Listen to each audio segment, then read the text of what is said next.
जय माता दी। अर्थ news Studios में मैं शिवांग सत्यगुप्ता राहुल्ला की बढ़ती हुई नॉनसेंस बातों के जवाब के लिए बैठा हूं और बात करूंगा जो राहुल्ला ने फिर से पार्लियामेंट में अजीब सी, जिसको हम बोलते हैं ना, नॉनसेंस की है। मुझे अफसोस हो रहा है कि ऐसे आदमी को कश्मीर ने चुन के भेजा जो आज भी लोगों को रिप्रेजेंट करने की बजाय एक मिसचीफ को रिप्रेजेंट कर रहा है। Being a responsible citizen of this country and a responsible native of Jammu and Kashmir, मेरा ये फ़र्ज़ बनता है, मेरी ये ड्यूटी है कि मैं आम लोगों में राहुल्ला को एक्सपोज करूं, उसकी बनाई हुई बातों को लोगों तक पहुंचाऊं। किस तरीके से पार्लियामेंट में उसने भारत के ख़िलाफ़ एक एजेंडा जो उसके दिमाग में है वो ओपन किया। मैं हैरान हूँ कि भारत की हमारी सारी जनता जो है उसको अभी तक सुन नहीं पाई है। तो मैं आपको पहले वो सुनाऊंगा किस तरीके से इंटीग्रेशन ऑफ भारत को राहुल्ला ने एक किस्म का थ्रेटन किया है, प्रवोक किया है, पीस को डिस्टर्ब करने की कोशिश की है। और कश्मीर के आम जनता जो नेशनलिस्ट जनता है, जो देश को प्यार करने वाली जनता है, उसका इलेक्टेड रिप्रेजेंटेटिव बन के कॉन्स्टिट्यूंसी ऑफ श्रीनगर का, जो मैं पहले ही बोलता हूँ बड़ी छोटी सी जगह है जहाँ पड़े थोड़े से जम्मू कश्मीर के लोग रहते हैं, उसको एक पूरी कश्मीर की वॉइस बना के चलाया है। जम्मू कश्मीर के हवाले से हमने जब 1947 में इस मुल्क के साथ इलाक़ किया और हम इस मुल्क का हिस्सा बने, हमने कुछ प्रोटेक्शंस मांगी। आज वो आहिस्ता आहिस्ता वो सारी प्रोटेक्शंस खत्म हो रही है।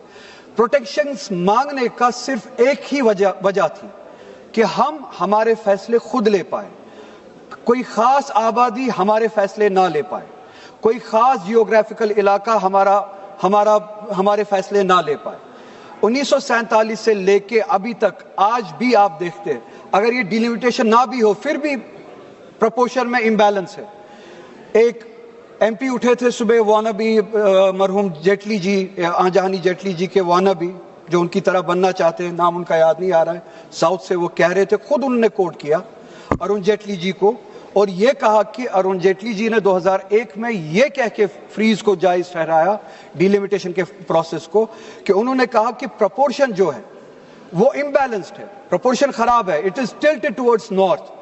साउथ के साथ अगर हम इस आबादी के तनासुब के साथ डिलिमिटेशन करें तो साउथ के साथ और बाकी रियासतों के साथ नाइंसाफी होगी and they will be at disadvantage. We don't want them to be at disadvantage because of this population proportion.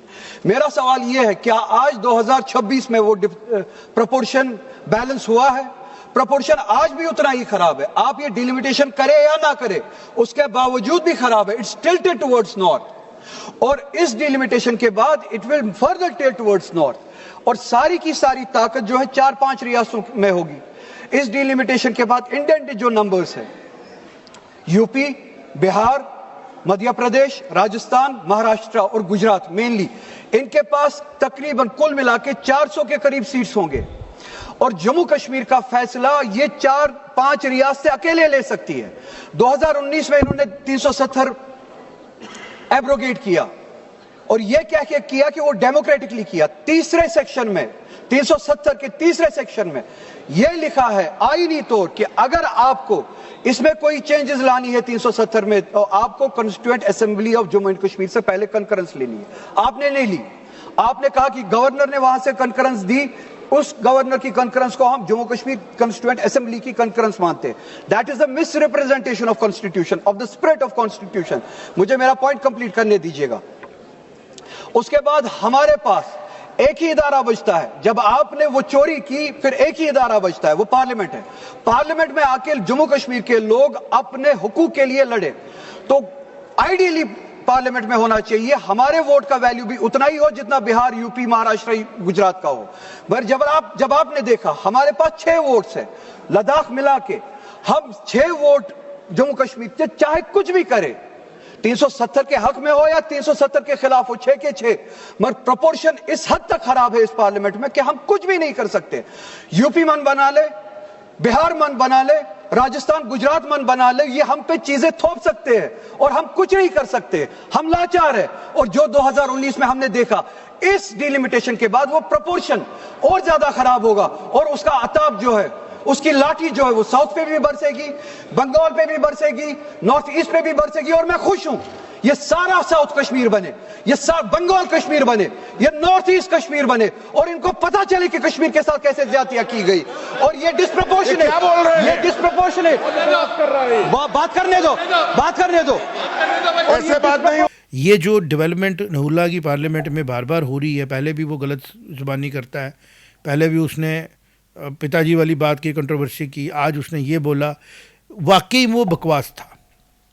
और एक अच्छे किसी पार्लियामेंटेरियन की पीछे से आवाज़ आती है, ये क्या बकवास कर रहा है। ये सच में एक बकवास है जिसको चुप कराना ज़रूरी है।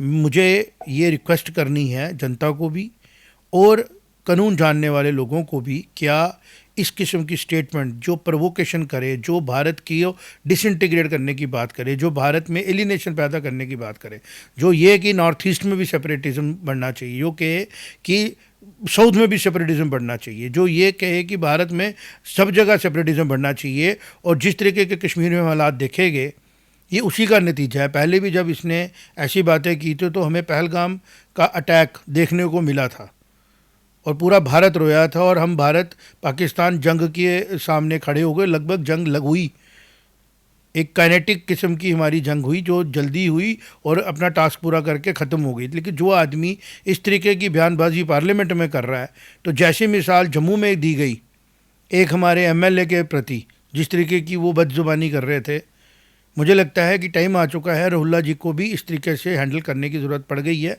वो अपने पता नहीं किस ख्वाब में, किस दुनिया में उड़ रहे हैं, उनको नीचे लाने की ज़रूरत है कि आप भारत को तोड़ने के ख्वाब देखना बंद कर दो। बड़े लोगों ने देखे हैं और वो बड़े लोग या तो दुनिया से चले गए हैं या वो अपना मुंह छुपा रहे हैं, क्योंकि भारत को कोई नहीं तोड़ सकता। भारत की 150 करोड़ जनता भारत को प्यार करती है। कश्मीर की कोनों से लेके कन्याकुमारी तक, नॉर्थ ईस्ट से लेके कच्छ तक, हर जगह पे भारत के लिए जान देने वाले लोग बैठे हैं और कोई भी ताकत भारत को कमज़ोर नहीं कर सकती है। अब सवाल आता है जो बड़ा ज़रूरी है बात करना, कि रहुल्ला बार बार एक ही बात बोलता है, हम कश्मीर के लोग, हम जम्मू कश्मीर के लोग। वैसे तेरे को पता क्या है, हमने कंडीशनल एक्सेशन किया था, इसको पता ही नहीं है। भारत के अंदर भारत ही था। महाराजा हरि सिंह जी ने 1930 में, भगवान उनकी आत्मा को सबसे ऊंची गति दे, वो बहुत बड़े लेजेंड हैं पूरे भारत के कोने कोने में। महाराजा हरि सिंह जी की बर्थ एनिवर्सरी को भी सेलिब्रेट करना चाहिए और उनकी ब्रेवरी की कहानियाँ बच्चों को सुनानी है, नेशनलिस्ट लोगों को, कि किस तरह जम्मू के हिंदू राजा ने इतनी बड़ी रिस्क लिया कि ब्रिटेन में जाके उन्होंने कहा 1930 में कि हमें भी उसी ऑनर से रहने की इजाज़त है, हक है जैसे किसी और का, और मैं भारतीय हूँ, मेरी आइडेंटिटी एक इंडियन की है। उन्होंने भारत को पहले ही एक्सेस कर दिया और ये बता दिया पूरी दुनिया को कि जम्मू कश्मीर भारत ही है, भारत ही है। और जब 1947 में रेडर्स आए और उसके बाद उन्होंने इंस्ट्रूमेंट ऑफ एक्सेशन साइन किया, उसके अंदर कोई कंडीशन नहीं थी।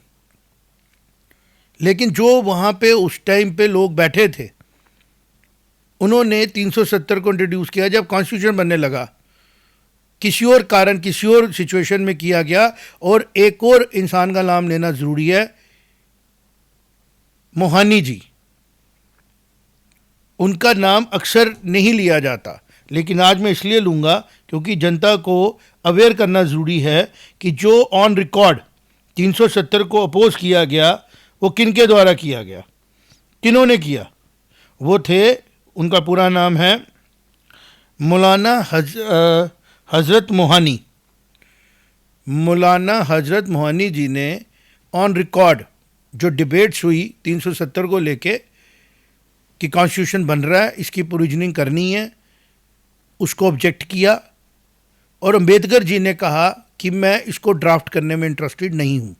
ओपनली उन्होंने डिबेट में उसको रिजेक्ट नहीं किया।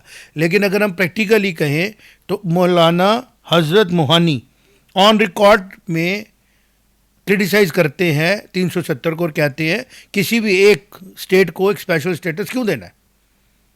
और उसके बाद की स्टोरी ऐसे बनती है कि इसको लाने का कारण क्या हुआ। उसका रीज़न ये बना कि जब इंडिया पाकिस्तान की जंग चल रही थी, नेहरू जी को लगा कि यूएन बन चुका है। मैं इंटरनेशनल कम्युनिटी को बोलता हूँ, हम जंग के फेवर में नहीं है। हमें पाकिस्तान ने जंग थोपी है और हम पाकिस्तान को अग्रेसर बता के यूएन से, सारी कंट्रियों से, वर्ल्ड वार सेकंड के जो हालात थे पीस आने के बाद, उनको बोलते हैं कि हम वर्ल्ड को तरफ देख रहे हैं, हम अग्रेसर को जवाब वॉर से नहीं दे रहे हैं, हम पीस की तरफ बढ़ने की कोशिश कर रहे हैं, जो उस टाइम इंटरनेशनल डिप्लोमेसी का ट्रेंड था।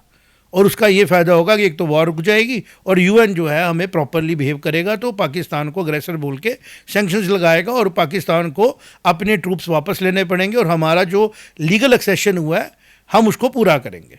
लेकिन 370 की प्रोविज़न क्यों दी गई? वो था कॉन्स्पिरेसी, जिसका जवाब या तो नेहरू दे सकते हैं या शेख अब्दुल्ला साहब दे सकते हैं। भुगत हम सारे रहे हैं। और उसके नतीजे में हुआ क्या? यूएन क्योंकि इमेच्योर था, 2 से 3 साल पुराना इंस्टीट्यूशन था, 45 में बना था और 48 में हम उसके पास चले गए। 2 से 3 साल पुरानी जो ऑर्गेनाइजेशन हो उसमें कितनी लर्निंग अभी बाकी थी, लेकिन उसकी रिजोल्यूशन से कि पाकिस्तान आर्मी विड्रॉ करे, इंडिया अपनी ट्रूप्स को कम करे और उसके बाद लोगों से पूछते हैं। भाई लोगों से पूछने का तो सवाल ही नहीं पैदा हो सकता था। कारण ये था कि जो राइट था वो तो राजा के पास था। तो उस टाइम भारत को चाहिए था यूएन में जाने की बजाय आर्मी के थ्रू ही इसको वेकेट किया जाता और पूरा एरिया खाली कराया जाता। तो आए हरूल्ला की हिम्मत नहीं होती बकवास करने की।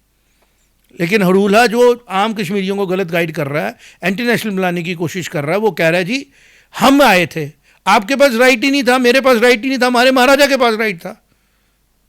और महाराजा ने 1947 में राइट का एक्सरसाइज नहीं किया, 1930 में कर दिया था कि आई एम एन इंडियन। तब भारत की एग्जिस्टेंस अभी सोच भी नहीं रहे थे हम कि ब्रिटिशर, जो ब्रिटिश इंडिया है वो किस तरीके का भारत बनेगा। हमें तो भारत समझ में आता है जो अफगानिस्तान तक फैला होता, अखंड भारत। भारत का मतलब ब्रिटिश इंडिया नहीं है ना, अखंड भारत है, आदिकाल का भारत है, महाराजा विक्रमादित्य का भारत है। और उस भारत को हम बोलते हैं अखंड भारत, जिसकी सरहदें, बॉर्डर्स अफगानिस्तान से शुरू होते हैं, ईरान से शुरू होते हैं और काफ़ी हद तक वो इंडोनेशिया के नीचे जाते हैं। अब मॉडर्न इंडिया में जो हम देखते हैं उसमें कम से कम ये चीज़ें तो हम क्लियरली बताएं, लेकिन जिस तरीके की बात रूला ने की वो बात हाईली ऑब्जेक्शनेबल है। और मैं on records, being the editor of Arth news, being Shivang Satyagupta and being the citizen of this country, object to it. और जो भी इसके लिए करना पड़ेगा ज़रूर करेंगे ताकि इसकी ज़ुबान को रोका जाए, ताकि जो इन्फॉर्मेशन ये फैला रहा है वो रुके, हमारी यंग जनरेशन को राइट इन्फॉर्मेशन पता हो कि हम भारतीय ही थे, भारतीय ही हैं और भारतीय ही रहेंगे हमेशा। चाहे एक्सेशन की बात थी, राइट टू एक्सेशन डॉक्यूमेंट को देखना है, एग्रीमेंट को देखना है, नहीं देखना है, क्योंकि महाराजा हमारे जो थे, जो हमारे सरप्रस्त थे, हमारे महाराजा थे, पूरी जम्मू कश्मीर 2,22,000 किलोमीटर की रियासत के जो मालिक थे, उन्होंने अपना राइट एक्सरसाइज किया और उन्होंने राउंड टेबल कॉन्फ्रेंस में 1930 में क्या दिया था कि मैं भारतीय हूं। उसके बाद मेरी और कोई आइडेंटिटी है।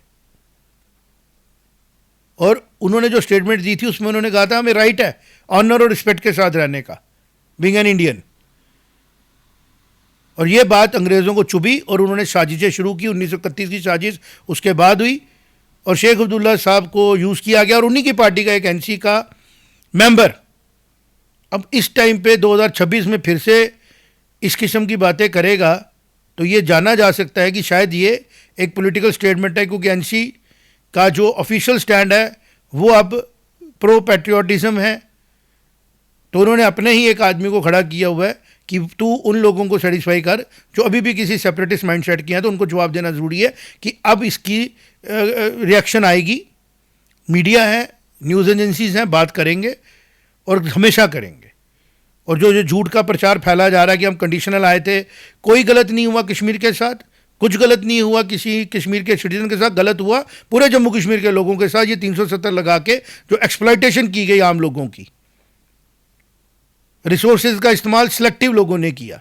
चंद फैमिलीज आ गई जो यहाँ पे जार की तरह काम कर रहे थे। डेमोक्रेसी के नाम पे सिर्फ यहाँ पे अपीजमेंट पॉलिटिक्स हुई सेंटर को समझ ही नहीं आ रहा था फंड्स किधर जा रहे हैं, सिवाय कुछ परिवारों को किसी ने ग्रोथ ही नहीं की।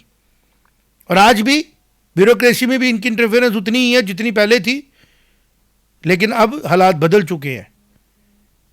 किसी की हिम्मत नहीं है भारत की डिसइंटीग्रेशन की बात करना, और ये जो मैसेज देना है कि जम्मू कश्मीर के लोग किसी और सोच के लोग हैं, ये गलत है।